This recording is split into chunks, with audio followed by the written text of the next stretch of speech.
طيب، انتشر هذا المقطع مساء الأمس بشكل كبير على مواقع التواصل الاجتماعي. هو لممرضة أمريكية تناولت لتوها لقاح فايزر المضاد لكورونا، وذهبت بعدها للتحدث مع وسائل الإعلام، لكنها ما لبثت أن فقدت وعيها وسقطت مغشيا عليها.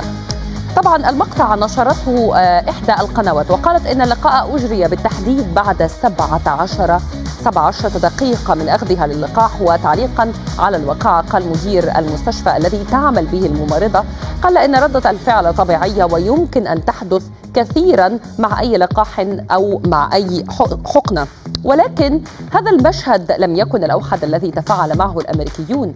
الفيديو الثاني الذي حاز على اهتمامهم كان أيضا لنائب الرئيس الأمريكي مايك بنس أثناء أخذه للقاح فيروس كورونا أمام عدسات الكاميرا. نشاهد.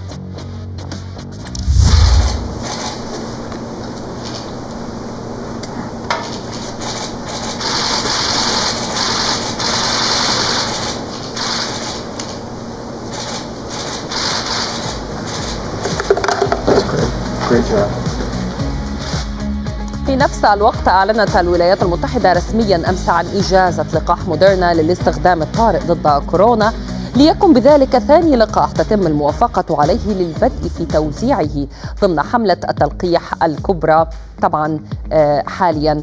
الآن تنضم إلينا من لندن الأكاديمية والباحثة في علم الأدوية دكتورة ميس عيسى، دكتورة ميس عبسي عفوا. دكتورة ميس، أرحب بك معنا دائما على سكاي نيوز عربية. يعني أولا أريد تعليق منك على الواقعة التي شاهدناها قبل قليل، ممرضة تأخذ لقاح كورونا ثم تتعرض للإغماء بعدها ب17 دقيقة. مساء الخير وشكرا للاستضافة. بالنسبة للشيء اللي وجدناه على الممرضة، هذا شيء طبيعي ممكن يحدث بعد أي حقنة. بعض الأشخاص في عندهم إنه نوع من يعني العصبية أو النيرفزنس اتجاه تناول الحقن، فهذا الشيء ممكن يصير. هاي أول شيء. الشيء الثاني، ممكن في بعض الأشخاص يصير عندهم هبوط في الضغط، وهذا شيء أيضا طبيعي. يعني ما لا أرى في ذلك إنه شيء يدعو إلى القلق. لكن الأشياء اللي نحن لازم ننتبه إلى، واللي هي أيضا إنه صرحت عنها هيئة الغذاء والدواء وأيضا هيئة الدواء البريطانية، إنه صحيح لقاح فايزر في احتمال يسبب حساسية شديدة عند الأشخاص اللي عندهم حساسية سابقة أو عند بعض الأشخاص اللي ظهرت حالات نادرة. لذلك هلا حاليا إنه التوصية إنه بعد إعطاء لقاح فايزر مفروض إنه المريض يبقى بالمركز الصحي لمدة 30 دقيقة، ويكون المركز مجهز في حال إن الشخص حدث عليه طبعا أي أعراض حساسية شديدة. وهذا الشيء أيضا كمان بحب أكد إنه طبيعي. يعني نحن هلا في أدوية كثير، خلينا ناخذ البنسلين. البنسلين ممكن يسبب حساسية تؤدي إلى الموت، ومع ذلك البنسلين هو من أكثر الأدوية اللي نحن نستخدمها يوميا. تمام. فموضوع الآثار الجانبية وارد، لكن الشيء اللي أنا هذا شفناه يعني ما بعتقد إنه هذا الشيء ممكن يؤدي إلى طيب.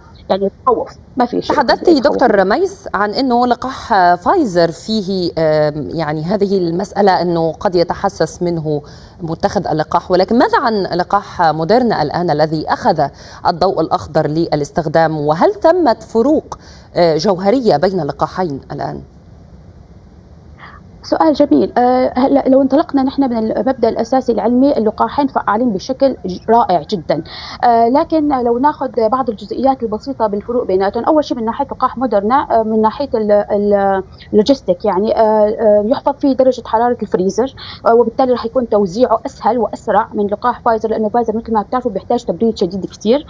ايضا هو ثابت في درجه حراره البراد لمده شهر، على عكس لقاح فايزر اللي هو ما ممكن يبقى ببراد اكثر من يومين. ايضا انه لقاح موديرنا ما بيحتاج للتمديد، يعني احنا مجرد انه اللقاح ناخذه من الفريزر ممكن استعماله، بينما بالنسبه لقاح فايزر بيحتاج الى التمديد. ايضا في عندنا بموضوع لو اخذنا مثلا الاثار الجانبيه، حاليا انا بقول حاليا لانه ما بنعرف بده يبدا حتى يبدا ينطرح اللقاح بالاسواق. لقاح موديرنا هن صرحوا بضمن البيانات اللي حضرنا الميتنج، يعني كل الناس تقريبا حسنت تاكسس الميتنج اونلاين، كان انه كيف صرحوا بشكل واضح انه لا يوجد دليل لحالات تحسس شديده، بينما بالنسبه للقاح فايزر مثل ما ذكرت انه كان في عندنا بعض الاثار الجانبيه اللي هي بما ان الحساسيه حتى الان واضحه، لكن في الشيء المشترك لازم مثلا ننتبه انه في اثار جانبيه متوقعه، يعني تقريبا هلا 90% من الاشخاص رح يصير عندهم الم في مكان الحقن بالنسبه للقاح موديرنا، في عندنا موضوع الالم العضلي والتعب والالم المفاصل. يعني بالنظر لكل اللي ذكرتيه دكتوره ميس، هل هذا معناه انه لقاح موديرنا يتفوق على لقاح فايزر؟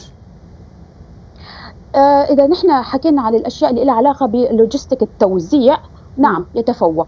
وفي جزئيه طبعا انا بعتبرها كثير فرق كبير، يعني لقاح موديرنا بيمنع الحالات الشديده بنسبه 100%، بالنسبه للقاح فايزر بنسبه 95%، لكن اللقاحين من ناحيه الفعاليه فعاليه رائعه، لانه نحن لو مثلا طلعنا على لقاح الحصبه من اقوى اللقاحات فعاليته 96%، يعني ما في فروق كبيره. لكن نحن بالموضوع الشيء اللي ايضا بحب انه اذكره او انوه له بالنسبه للقاح موديرنا، انه عملوا دراسه جديده درسوا انه قد ايه بتبقى الاجسام المضاده، وانتم مثل ما بتعرفوا نحن هذا الشيء كثير مهم لحتى نعرف قد ايه بدها تضل المناعه ضد الفيروس.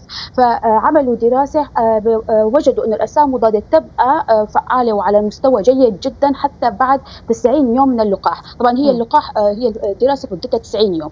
فايزر هن ما عملوا مثل هذه الدراسه، لكن بعتقد هلا عم بيجمعوا البيانات بشكل مستمر، يعني بده يكون في عندنا اجابه فيما بعد. اللقاحين بحب اقول انه هن بيمنعوا الحالات الشديده وبيمنعوا الوفيات بشكل رائع جدا. لكن طيب. السؤال اللي تفضلي دكتور ميس. لكن السؤال بالنسبه لهاللقاحين واللقاحات الاخرى، يا ترى هل بيمنعوا العدوى؟ يعني هل بيمنعوا انتشار الفيروس؟ وهذا ايضا احد الاسئله المطروحه بخصوص اللقاح، انه متلقي اللقاح ايا كان فايزر او موديرنا، وفي حال انه هو التقط العدوى اللقاح سيساعده على محاربته، ولكن هل سيكون شخص معدي ام لا؟ تماما. حاليا ما في بيانات بتاكد على انه اللقاحات هذه تمنع انتقال الفيروس من الاشخاص اللي ما عندهم اعراض، لكن ممكن يصير في دليل بالاشهر القادمه. وان بالنسبه للقاح موديرنا كان في عندهم عدد قليل من الاشخاص متطوعين، يعني ما بنحسن نعممها انه ممكن يكون في اشاره انه يمنع انتقال العدوى، لكن ليست اكيده حاليا.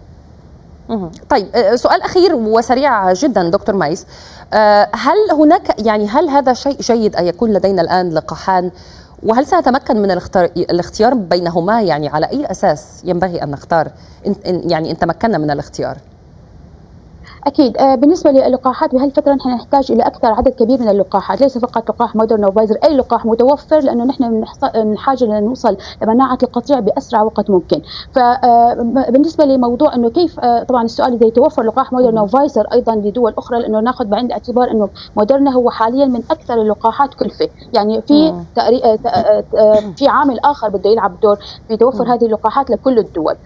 ايضا في موضوع التصنيع، كيف بده يامنوا الى العدد الكبير من الجرعات، هي حاليا مشكله انه كيف نأمن جرعات لعدد كبير. من ناحيه الفعاليه كلقاحين، اعتقد لقاحين يعني الفعاليه ممتازه جدا، كما ذكرت ممكن موديرنا يتفوق بموضوع اللوجستيك وموضوع الاثار الجانبيه ما بنعرف، لكن حاليا ممكن انه بواحد من الاثار الجانبيه بيكون افضل.